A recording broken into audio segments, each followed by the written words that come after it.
사사기 11장 29절로 40절 말씀을 저와 여러분이 교독하고 마지막 절은 함께 읽겠습니다. 제가 먼저 읽습니다. 이에 여호와의 영이 입다에게 임하시니 입다가 길르앗과 므낫세를 지나서 길르앗의 미스베에 이르고 길르앗의 미스베에서부터 암몬 자손에게로 나아갈 때에 그가 여호와께 서원하여 이르되 주께서 과연 암몬 자손을 내 손에 넘겨 주시면 내가 암몬 자손에게서 평안히 돌아올 때에 누구든지 내 집 문에서 나와서 나를 영접하는 그는 여호와께 돌릴 것이니 내가 그를 번제물로 드리겠나이다 하니라. 이에 입다가 암몬 자손에게 이르러 그들과 싸우더니 여호와께서 그들을 그의 손에 넘겨 주심에 아로엘에서부터 민닛에 이르기까지 20성읍을 치고 또 아벨 그라밈까지 매우 크게 무찌르니 이에 암몬 자손이 이스라엘 자손 앞에 항복하였더라. 입다가 미스바에 있는 자기 집에 이를 때에 보라 그의 딸이 소고를 잡고 춤추며 나와서 영접하니 이는 그의 무남 동료라. 입다가 이를 보고 자기 옷을 찢으며 이르되 어찌할꼬 내 딸이여 너는 나를 참담하게 하는 자요 너는 나를 괴롭게 하는 자 중에 하나로다. 내가 여호와를 향하여 입을 열었으니 능히 돌이키지 못하리로다 하니 딸이 그에게 이르되 나의 아버지여 아버지께서 여호와를 향하여 입을 여셨으니 아버지의 입에서 낸 말씀대로 내게 행하소서.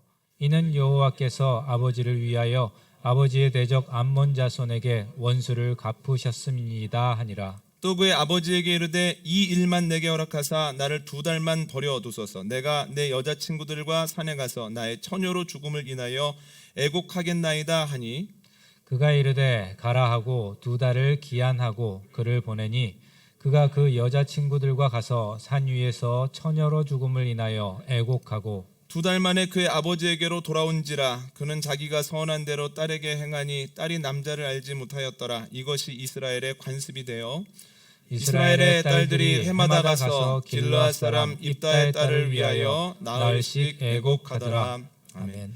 지난주 말씀 정리하겠습니다. 이스라엘 사람들이 또다시 하나님의 목전에서 죄를 짓습니다. 하나님은 암몬 사람들을 통해서 그들을 징계하시는데요. 그들이 요단 동편 길르앗을 중심으로 세 지파들을 계속해서 억압합니다. 18해 동안이나 고통을 받죠. 그뿐만 아니라 요단강을 건너 요단 서편의 주요 지파들도 공격하기 시작합니다. 이스라엘 사람들이 회개했을 때 하나님은 입다를 사사로 세우셔서 그들을 건져내십니다. 이 과정이 조금 자세하게 설명이 되어 있어서 지난주에는 이 과정 속에서 이스라엘의 넘어짐과 일어섬에 대해서 나누어 보았습니다.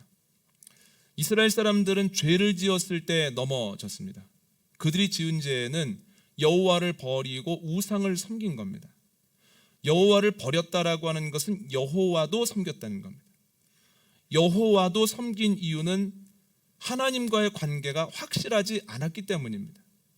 하나님과의 관계가 확실하지 않으면 다른 것들과의 관계도 불확실하게 된다라고 하는 그 과정 속에서 실수를 하게 되죠. 그래서 저희가 하나님 나라가는 그날까지 살펴보아야 하는 것은 나와 하나님의 사이가 관계가 확실한가에 대한 겁니다. 두 번째로 그들은 회개할 때에 일어섰습니다. 회개할 때에 2단계가 있었는데요. 첫 번째는 정확한 진단입니다. 그들은 고통이 암몬의 강함이나 자신들의 미약함에서 온 것이 아니라 우상 숭배로부터 기인했다라고 하는 것을 정확하게 깨달았습니다. 두 번째 단계는 확실한 결단입니다. 그들이 깨닫게 되었을 때에 우상과 다른 이방신들을 자신들에게 제해버립니다. 그렇게 행동했을 때 하나님은 가만히 계실 수 없었습니다. 그래서 그들을 구원해내시죠. 우리가 하나님 나라가는 그날까지 구해야 하는 것은 정확한 진단을 위한 지혜와 확실한 결단을 위한 용기다라고 지난주에 말씀을 드렸습니다. 사사기 11장은 하나님께서 입다를 지도자로 세우시는 과정에 대해서 기록을 하고 있습니다. 입다는 소위 천출입니다. 어머니가 기생이었습니다. 공동번역과 표준세 번역은 이것을 어떻게 표현하냐면 길르앗이 창녀에게서 낳은 아들이다라고 이야기를 합니다. 당연히 그 형제들은 그를 가족으로 인정하지 않았습니다. 그래서 아버지의 분깃이 입다에게 돌아가지 않음을 분명히 하고 지금으로 말하면 상속권이 없다라고 하는 것을 명확하게 하고 아무것도 주지 않은 상태에서 입다를 집에서 내쫓아 버립니다. 입다는 형제들과 부딪히지 않기 위해서 돕당에서 살아갑니다. 그런데 웬일인지 돕당에 있는 입다에게 적지 않은 사람들이 찾아오기 시작합니다.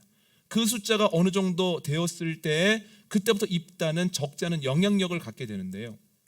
그때 길르앗의 장로들이 입다를 찾아옵니다. 우리가 암몬에게 굉장한 고통을 받고 있네. 이제 암몬과 싸우게 될 터인데 그 싸움에서 우리의 장관이 되어줄 수 없겠나? 이렇게 얘기합니다. 2주 전에 말씀드렸던 것처럼 이스라엘은 외적 위기를 경험할 때마다 하나가 되어서 싸웠습니다. 그런데 하나가 되어서 싸울 때 원칙이 뭐냐면 가장 직접적으로 고통을 받는 지파가 싸움에서 선봉이 되고 도우려고 온 지파들이 뒤를 따르는 겁니다. 이게 당연합니다. 왜냐하면 어디에서 싸움이 일어나겠습니까? 직접적인 영향을 받는 지파의 영토나 그곳에서 가까운 곳이 전쟁터 되지 않겠습니까? 그러면 그 지리에 밝은 그 지파 사람이 선봉을 쓰는 게 상식이라는 거예요. 그런데 문제가 뭐냐면 암몬과의 싸움을 앞두고 길르앗에서는 본인이 감히 선봉을 쓰겠다고 하는 사람이 없는 겁니다. 그래서 입다에게 가서 우리의 선봉이 되어주지 않겠는가 이렇게 얘기를 하는 거예요. 그러니까 입다가 그 이야기를 듣고서 탐탁치 않게 반응을 합니다. 아니 내가 쫓겨날 때는 가만히 있더니 내가 어려울 때는 모른 척하더니 또한 그 땅이 이제는 나랑 상관이 없지 않소. 당신들의 땅이지 나와는 관련이 없는 땅이지 않소. 내가 목숨을 걸고 힘써 일한다고 해서 나에게 돌아올 유익이 없지 않소. 그랬더니 장로들이 이렇게 얘기를 합니다. 이번 싸움에서 이기기만 한다면 우리 길르앗은 당신을 지도자로 삼을 것입니다. 그러니까 입다가 수락을 하고 전쟁에서 큰 승리를 거둡니다. 그런데 저는 오늘 본문을 묵상하다가 예전에 알쓸신잡이라고 하는 프로그램에서 들었던 이야기가 생각이 났습니다. 김영하 작가가 이런 얘기를 하더군요. 어떤 인물에 대한 이야기가 소설화되기 위해서는 3가지 조건이 필요하다는 거예요. 첫 번째는 충분한 시련을 겪어야 된다는 거예요. 금수저로 태어나서 고생 한 번 안 하다가 노안으로 죽은 사람의 이야기는 매력이 없다는 거예요. 충분한 시련이 있는가. 두 번째는 그 시련 속에서도 분명한 목적의식이 있게 살았는가. 너무 어려워서 그냥 어려움에 끌려다니다가 인생을 마쳤다. 이게 뭐가 매력적이겠습니까? 정말 안 된다는 거예요. 그 어려움 속에서도 어딘가를 바라보면서 끊임없이 넘어졌다 일어나는 것을 반복할 때 사람들이 감동한다는 거예요. 세 번째는 적어도 한 번의 기회는 주어져야 된다는 거예요. 그런 상황 속에서도 열심히 준비했는데 기회가 오지 않아서 안타깝게도 그는 묻혔습니다. 이러면 재미가 없다는 거예요. 그 3가지, 충분한 시련을 겪었는가, 시련 중에 분명한 목적의식을 가지고 있었는가, 그리고 한 번 이상의 기회가 주어졌을 때 그때 놀라운 모습을 보였는가. 이 3가지가 충족되어질 때 주인공으로서의 가치가 있다라고 하는 거죠. 그의 관점에서 보면 입다의 삶은 소설로 쓰여지고 영화화되기에 부족함이 없습니다. 첫 번째는 충분한 시련을 겪었습니다. 방금 말씀드린 것처럼 그의 어머니가 기생입니다. 천출이죠. 아무것도 없이 시작을 했습니다. 분깃도 받지 못한 채로 먼 땅에 쫓겨나가서 살았습니다. 사람들이 그에게 호의적이었는가? 그렇지 않습니다. 그 근거는 오늘 본문 3절에 나오는 잡류라고 하는 단어입니다. 여러분, 오늘 3절을 보면 그가 돕당에 있을 때 잡류가 그에게 모여들었다라고 되어 있어서 저희가 그것만 읽으면 그냥 불량한 사람들이 모여서 불량한 행동을 하다가 어떻게 지도자가 됐나 보다 이렇게 생각하기 쉽지만 이익상 목사에 따르면 이 잡류라고 해석된 단어는 아나심 레킴이라고 하는 단어인데요. 불량배, 건달이라고 하는 뜻이 아니라 아무것도 가지지 않은 자, 많은 것을 가지고 있었으나 지금은 모든 것을 박탈된 사람들이라고 하는 뜻을 가지고 있다는 거예요. 여러분, 저는 이 해석을 보면서 다윗이 생각이 났습니다. 다윗이 사울왕을 피해서 아둘람굴로 도망했을 때 어떤 일이 일어납니까? 다윗에게 적지 않은 사람들이 옵니다. 형제들이 오고 아버지의 집 사람들이 오고 환난당한 자들이 오고 원통한 자들이 오고 마음이 무너져 있는 사람들이 다윗에게로 모여들었다라고 하는 거예요. 아무것도 아닌 것 같다는 사람들이 모였을 때 400명 되어지고 600명 되어지고 더 많은 사람들이 되어서 결국은 다윗이 유다 지파의 왕이 되어지고 나중에는 이스라엘의 왕이 되었다라는 거예요. 너무나 놀라운 일이죠. 여러분, 그 당시 다윗은 도망자입니다. 그와 함께하면 위험합니다. 그와 함께하면 궁핍합니다. 그럼에도 불구하고 사람들이 아무것도 아닌 다윗에게 몰려들었다는 것, 너무나 신기하고 너무나 벅찬 일 아닙니까? 그런데 이건 다윗에게 호의를 가지고 있는 저희의 입장이고요. 만약에 사울왕의 입장에서는 이걸 어떻게 해석했을까요? 아이고, 직간 것들이 모인다고 뭐 일을 하겠어? 다윗에게 모인 사람들을 사울왕은 이렇게 해석했을 겁니다. 사회 부적응자들. 여러분, 오늘 본문에 그에게 모여들었던 사람들이 잡류라고 나와 있는데요, 이 단어를 통해서 알 수 있는 것은 그에게 모였던 사람들이 별것 아니었구나라고 하는 것을 알 수 있는 것이 아니라 사람들이 입다에 대해서 가지고 있었던 인식이 어땠는가를 알 수 있다는 거예요. 사람들은 입다에 대해서 그렇게 호의적이지 아니었다는 거예요. 호의적이지 않았습니다. 그래서 그는 충분한 시련을 겪었죠. 두 번째는 그는 그런 상황 속에서도 목적의식을 가지고 살았습니다. 사사기 11장 12절로 27절을 보면 입다가 보낸 사자와 암몬 왕이 담판을 하는 내용이 나오는데요, 그 담판하는 내용을 보면 입다가 지도자로서 굉장히 많은 준비가 되어 있다라고 하는 것을 알 수 있습니다. 꽤 또렷한 역사의식이 있고 하나님에 대한 믿음이 있고 또한 외교 전략이 있다라는 거예요. 물론 결렬되기는 했지만 그 모습을 보는 걸 통해서 아하, 그가 되는 대로 살지 않았구나, 될 수 있도록 살았구나, 굉장히 열심히 살았구나, 이걸 알 수 있고요. 또한 위기 속에서 길르앗의 장로들이 입다를 찾아갔다는 것 자체가 그가 되는 대로 살지 않았다라고 하는 것에 대한 보증이다라는 거예요. 그러니까 목적의식이 있게 살았죠. 세 번째는 그에게 기회가 주어졌을 때 놓치지 않았습니다. 얼마나 드라마틱합니까? 그런데 안타까운 것은 그의 이야기가 굉장히 드라마틱한데요, 그의 삶의 결론이 해피엔딩이 아니라고 하는 거예요. 바로 오늘 본문에 나온 이야기 때문입니다. 입다가 암몬과의 전쟁에서 대승을 거두고 귀환을 하는데요, 마을로 들어서는 데에 가장 먼저 맞으러 나온 것이 자신의 외동딸이었습니다. 여러분, 입다가 이 모습을 보고 가슴을 치면서 옷을 찢어버립니다. 왜냐하면 그가 암몬과 전쟁하러 나가면서 하나님께 이런 서원을 했거든요. 그들을 제 손에 넘겨주시면 제가 이기고 돌아올 때 가장 먼저 저를 맞으러 나오는 사람을 번제로 드리겠습니다.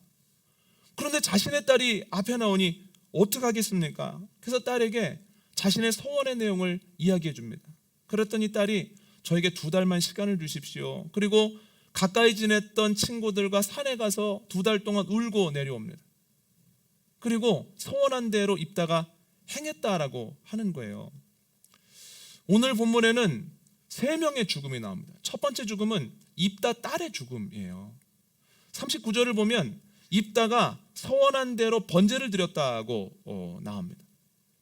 그냥 하나님이 원하시는 일을 시켰다라고 하는 것이 아니라 오늘 본문은 분명히 그의 딸을 제물로 바쳤다라고 이야기를 하고 있습니다. 참 기가 막힌 일입니다. 오늘 본문을 보면 처녀로 죽었다는 표현이 2번이 나오고 남자를 알지 못하는 상태에서 죽었다는 표현이 1번이 나오는데, 이것은 그 딸의 결혼 여부에 대한 정보를 주기 위함이 아닙니다. 정보를 주기 위한 것이었다면 1번만 언급했을 거예요. 그런데 3번 언급한 이유가 뭐냐면 그녀가 순전했다는 거예요. 이 죽음에 아무런 책임도 없다는 거예요. 여러분, 맞습니다. 이 딸아이가 무슨 잘못이 있습니까? 아버지를 사랑하고 또한 아버지가 전쟁에 나갈 때부터 건강히 돌아오셔야 되는데 라고 하는 이 마음을 가지고 기다린 것밖엔 죄가 없지 않습니까? 그래서 밖에서 조그만 소리라도 나면 금방 나가서 아버지가 오셨나 살폈을 뿐인데 그것 때문에 죽음을 맞이한다는 것이 얼마나 아픈 일입니까? 딸의 죽음이 나오죠. 2번째 죽음은 입다의 죽음이 나옵니다. 여러분, 저희가 성막을 나눌 때도 말씀드렸던 것처럼 제물을 드릴 때 제물을 잡는 것은 제사장이 아닙니다. 제물을 드리는 사람이 잡는 겁니다. 그러니까 입다가 자신의 딸을 번제물로 드렸다라고 하는 것은 제사를 드리기 위한 모든 과정을 아버지가 직접 손으로 했다는 거예요. 그러니까 아버지가 어떻게 앞으로 살겠습니까? 살아있으나 죽은 것과 진배 없는 그런 삶을 살지 않았겠습니까? 외동딸인데. 3번째는 그 아내의 죽음입니다. 오늘 본문에는 등장하지 않지만 이 기막힌 일을 당하고 이 기막힌 일 앞에서 무기력감을 경험하고서 어떻게 그 어머니가 살겠습니까? 여러분, 오늘 본문을 읽으면 읽을수록 참 기가 막히고 허망하고 마음이 찢어집니다. 어떻게 살았을까? 이게 어떻게 된 일인가? 여러분, 입다는 자신의 신세를 한탄하거나 운명을 운운하면서 되는 대로 살고 자신을 보호하지 않았습니다. 끊임없이 노력하고 힘쓰는 가운데에서 하나님의 쓰임을 받았고 지도자까지 됐던 사람입니다. 그런데 그의 삶이 왜 해피엔딩이 아닐까요? 치명적인 실수를 했기 때문입니다. 주님께서 이 안타까운 얘기를 우리에게 들려주시는 이유는 우리도 그와 같은 실수를 하지 않으므로, 우리는 그와 같은 고통을 겪지 않았으면 하는 하나님의 사랑이 있다라는 거예요. 그래서 오늘은 입다가 했던 치명적인 실수 두 가지를 나눠보려고 하는데요. 첫 번째 실수는 잘못된 서원을 했다는 거예요. 신명기 18장 9절로 11절 말씀 읽어보겠습니다. 시작. 내 하나님 여호와께서 내게 주시는 땅에 들어가거든 너는 그 민족들의 가증한 행위를 본받지 말 것이니 그의 아들이나 딸을 불 가운데로 지나게 하는 자나 점쟁이나 기륭을 말하는 자나 요술하는 자나 무당이나 진언자나 신접자나 박수나 좋은 자를 너희 가운데 용납하지 말라. 아멘. 하나님께서는 모세의 마지막 설교를 통해서 하나님이 정말 싫어하시는 것들, 그 땅에 가서 하면 안 되는 것들에 대해서 말씀해 주시는데, 그 첫 번째가 자녀들을 불 가운데로 지나가게 하는 겁니다. 이건 자녀들 혹은 사람을 제물로 드리는 것, 번제물로 드리는 것을 의미합니다. 이걸 뭐라고까지 하시냐면, 가증한 것이라고 하는 표현을 공동번역에 보면 발칙한 행위, 발칙한 행동 이렇게 되어 있습니다. 하나님이 괘씸하게 여긴다는 거예요. 그런데 왜 이런 것들을 괘씸하게 여기실까요? 간단합니다. 인간을 혹은 자녀까지도 번제물로 드리는 데에는 내 소중한 것을 포기하고 드릴 테니 내가 원하는 것을 줘야만 한다라고 하는, 거래하려고 하는 마음이 그 제사하는 사람에게 있기 때문이에요. 거래를 한다라고 하는 것은 지금 나에게 있는 것이 내가 노력함으로 획득된 것이고 내가 그것을 누릴만 하다라고 하는 착각을 하기 때문에. 왜 하나님이 발칙하다고 생각하실까요? 받을 만한 자격이 있어서 주신 게 아니에요. 자격이 없음에도 불구하고 하나님이 주신 거죠. 그가 무엇을 해서 주신 것이 아니라 그가 하는 것이 하나님께는 아주 작은 것일지는 몰라도 그래도 해보려고 노력하고 마음을 들이려고 힘쓰는 모습을 보면서 그래도 의롭다 여겨주시는 마음으로 주시는 거예요. 그것을 알지 못하고 나는 자격이 있어, 내가 획득한 거야 라고 생각하고 자꾸만 그런 행동을 하면 하나님이 그것을 발칙하게 생각하지 않으시겠습니까? 여러분, 두 번째부터 나오는 게 뭐냐면 점치지 말라는 거예요. 사람들이 왜 점을 칠까요? 미래를 알 수 있다라고 착각하기 때문이에요. 그렇지 않습니다. 전도서 7장에서 하나님 뭐라고 말씀하셨냐면, 사람들을 때로는 형통하게 하고 때로는 곤고하게 함으로써 장래의 일을 예측하지 못하게 하셨다. 그러니까 하나님이 만들어 놓으신 원칙이에요. 근데 그 원칙을 알지 못하고 이렇게 하면 미래를 알 수 있다고, 또한 때때로 일어나는 일들 내가 맞췄다라고 하는 걸 보면서 참 발칙하다라고 얘기를 하시는 거죠. 여러분, 우리에게 있는 모든 것은 자격이 있어서 받은 것이 아니고 노력해서 획득한 것이 아니고 하나님께서 어여삐 봐주셔서 줬다라고 하는 거예요. 여러분, 이것을 기억하지 못하면 안타까움을 경험할 수밖에는 없습니다. 하나님이 종종 가르쳐 주세요. 창세기 22장을 보면 하나님이 아브라함에게 100세 된 아들을 제물로 바치라고 말씀하십니다. 이해는 안 됐지만 그 아들을 데리고 하나님 명령하신 모리아 산으로 갑니다. 이제 아들을 잡으려고 칼을 들었는데 하나님이 멈춰 이렇게 말씀하시죠. 그리고 뭐라고 말씀하십니까? 아브라함아, 내가 네 마음 알았다. 그런데 하나님만 아브라함의 마음을 안 것이 아니고 그 순간 아브라함도 하나님이 어떤 분인지 조금 더 알게 됐습니다. 하나님은 가나안 사람들이 섬기는 것처럼 시시한 대상이 아니었다는 거예요. 하나님은 그냥 그 마음만 받으면 다 받았다라고 여겨주시는 분이라는 거예요. 하나님은 그걸 원치 않으신다는 거예요. 저희가 읽은 말씀을 보면 하나님은 사람과 자녀를 제물로 드리는 것을 원치도 않으시고 오히려 싫어하신다는 거죠. 여러분 보십시오. 오늘 본문에서 하나님이 입다에게 그것을 요청을 하셨습니까? 원한다고 말씀을 하셨습니까? 원하지 않았습니다. 그냥 입다가 얘기하고 입다가 자기 약속을 지킨 거예요. 여러분, 그런데 왜 이렇게 안타까운 일을 했을까요? 간단합니다. 하나님에 대한 지식이 없었기 때문이에요. 하나님에 대한 지식이 없는 열심은 입다를 죽이고 입다 옆에 있는 사람들을 죽음으로 내몰았다라는 거예요. 그래서 지식이 없는 열심은 너무너무 위험합니다. 그런데 입다의 경우만 그런 것 아닙니다. 이런 사람들이 너무 많기 때문에 예수님께서 마태복음 7장에서 하신 말씀이 있습니다. 한번 함께 읽어보겠습니다. 21절로 23절입니다. 시작. 나더러 주여 주여 하는 자마다 다 천국에 들어갈 것이 아니요 다만 하늘에 계신 내 아버지의 뜻대로 행하는 자라야 들어가리라.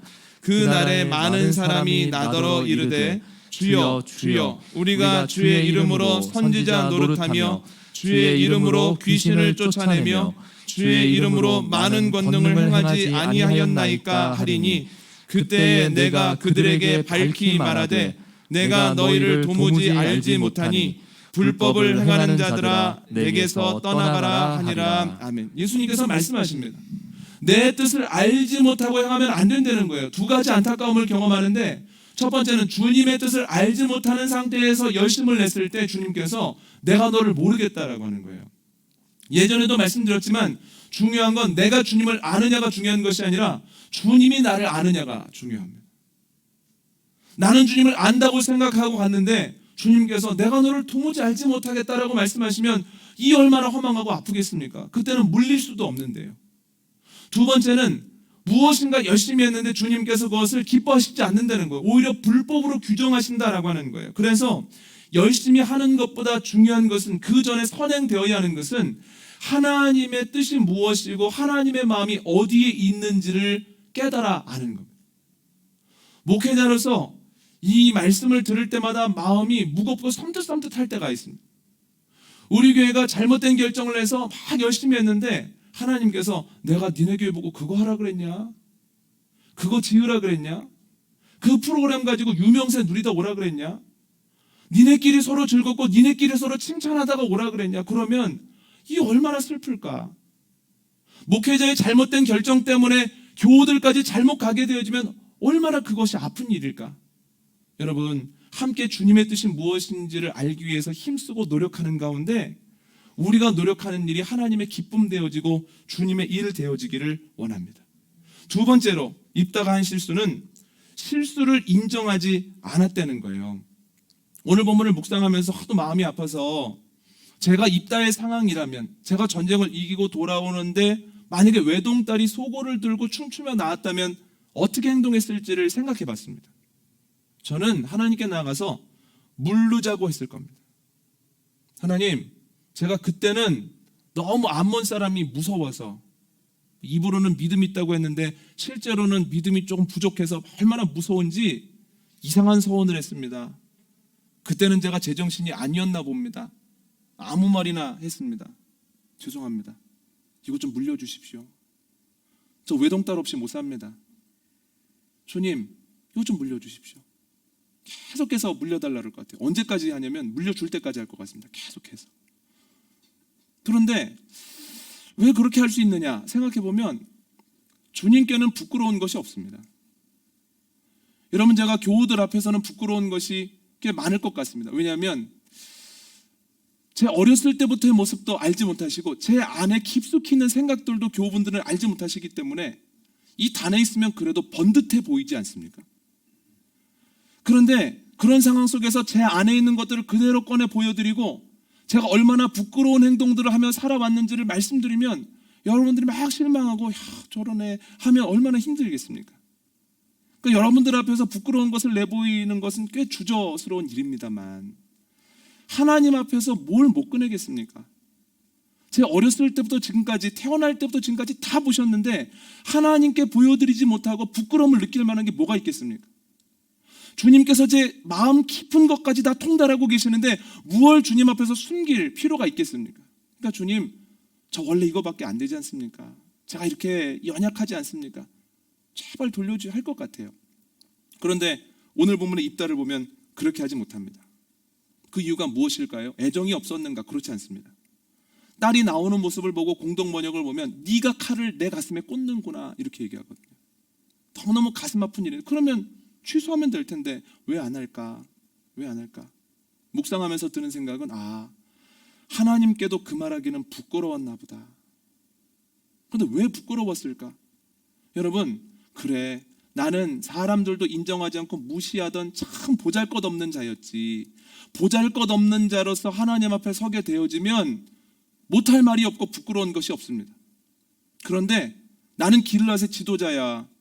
그냥 지도자가 아니라 18해 동안 우리를 어렵게 하던 암몬을 물리친 탁월한 지도자야 라고 하는 마음을 가지고 주님 앞에 서게 되어지면 주님께도 부끄러운 것이 있다는 거예요.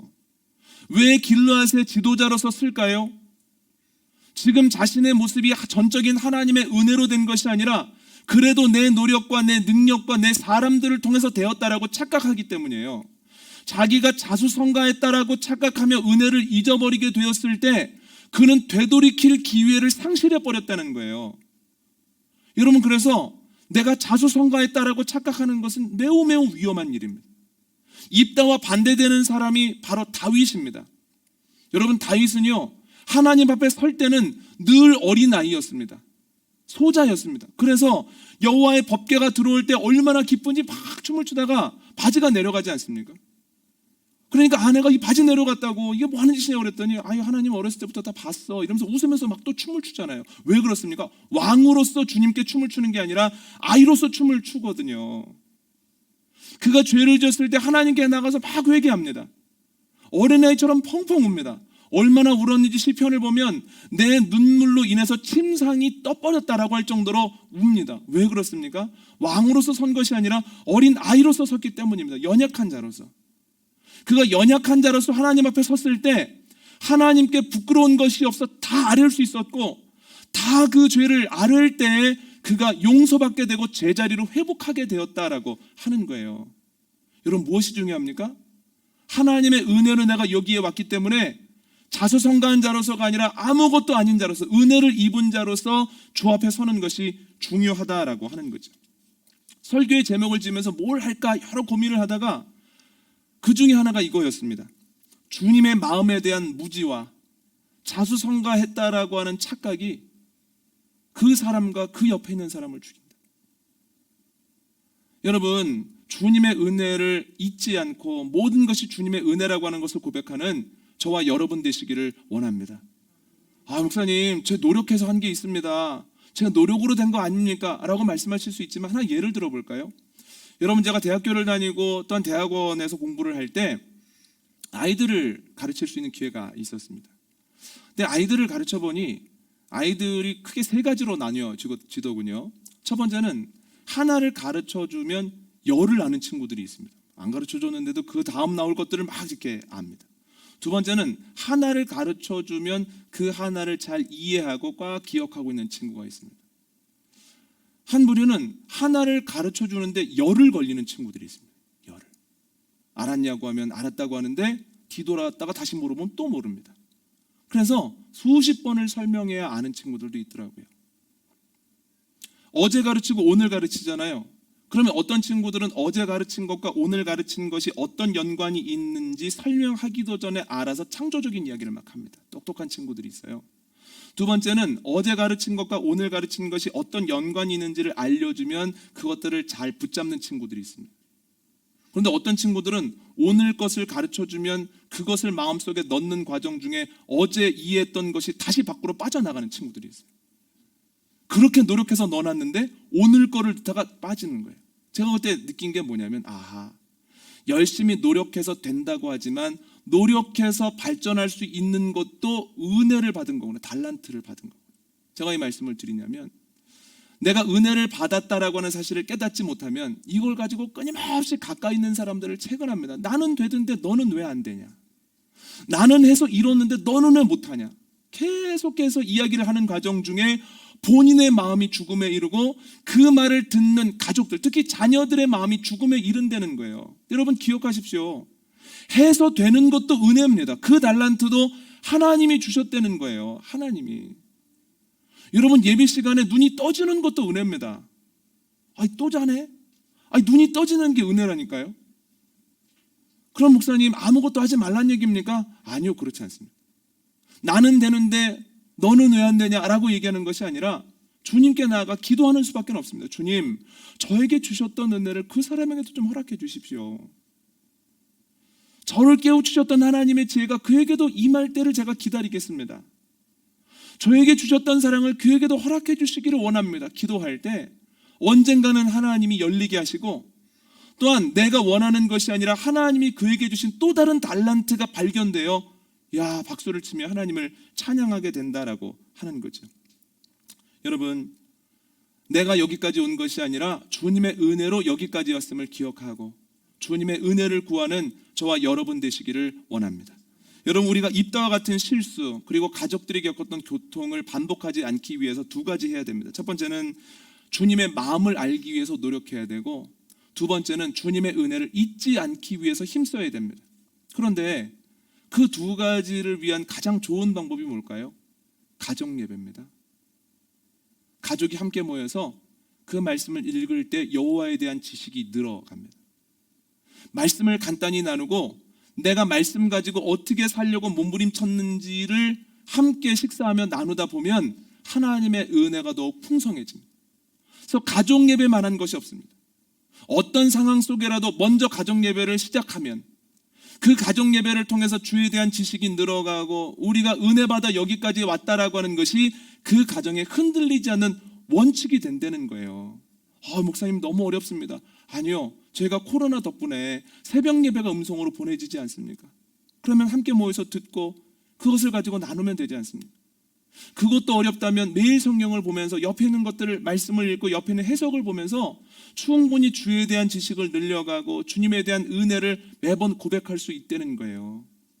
어떤 분들은 각자 출근하면서 그 새벽의 말씀을 음성으로 듣고 그것을 가지고 집에 모였을 때 나는 그 말씀을 가지고 어떻게 살려고 노력했는지를 나누는 가운데, 그래, 우리는 주님의 은혜 때문에 여기까지 왔다는 것을 붙잡고 산다고 하시더군요. 여러분, 오늘 시작하셔서 주님의 마음을 알게 되고 일단 주님의 은혜임을 늘 기억하게 되어지는 저와 여러분 되시기를 원합니다. 그때에 노력하면 노력할수록 나와 내 옆에 있는 가족들에게 생명이 넘친다는 거예요. 오늘 말씀 정리하도록 하겠습니다. 입다는 어려운 상황에서 시작해서 길르앗의 지도자까지 되었습니다. 참 멋진 삶을 살았는데 치명적인 실수를 통해서 고통을 겪게 됩니다. 그의 가족은 죽음 그리고 그의 버금가는 어려움을 겪는데요. 그의 실수는 두 가지입니다. 첫 번째는 잘못된 서원을 했습니다. 이것은 주에 대한 지식이 없었기 때문에 일어난 일입니다. 두 번째는 실수를 인정하지 않았습니다. 주님의 은혜를 잊고 내 힘으로 거기까지 갔다 자수성가했다라고 착각했기 때문입니다. 우리가 그의 실수를 반복하지 않기 위해서는 주님의 마음을 알기 위해서 주님의 은혜를 잊지 않기 위해서 매일매일 노력해야 되고, 그의 가장 좋은 방법 중에 하나는 가정 예배입니다. 주님의 마음을 알고 은혜를 붙잡음으로 하나님 안에서 생명력이 넘치는 저와 여러분 가족, 교회 되어지시기를 원합니다.